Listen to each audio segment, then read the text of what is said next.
Alып koyçu. Ubaydullah alып koyçu meni. Bir jolu men ekinci bilesin bir söylerekmin. Sotqa da qayrilip atam, protokol üçün de aytып atam. Меня хотят выставить симулянтом.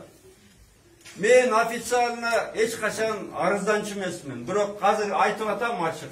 Men керек болса биздин главврачка, начальник колонияга заявление жазгам. Что мне нужно обследование, лечение деп. Но бұл показуха керек жоқ та, показуха керек жоқ. Мына қазір адвокат арқылы сотқа мына 2 документімді берем. Мұны СИЗО Бекенбеден, моғы 47-ден МРТ қылған. Не то что мен бұл сөздерді айлажақ айтып атамда, мен симулянт емесмін. Бірақ маған моғы показуха қылып, камерадан же барып bir чиновниктин кабинетинен 5 киши чогулуп, медосмотр кылып, анан уятты.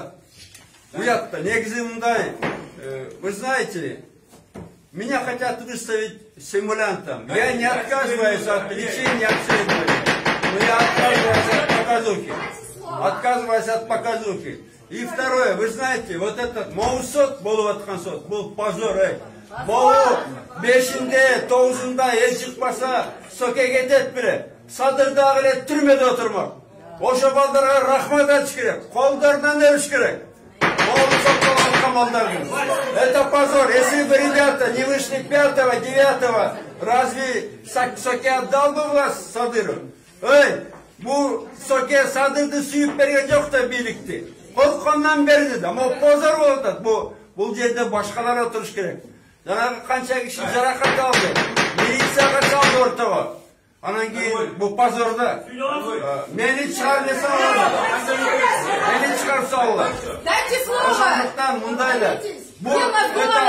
Дайте слово. Менин сотқа да тарышы жоқ, потому что это марионетка. Их дергает за ниточки. Это цирк марионеток.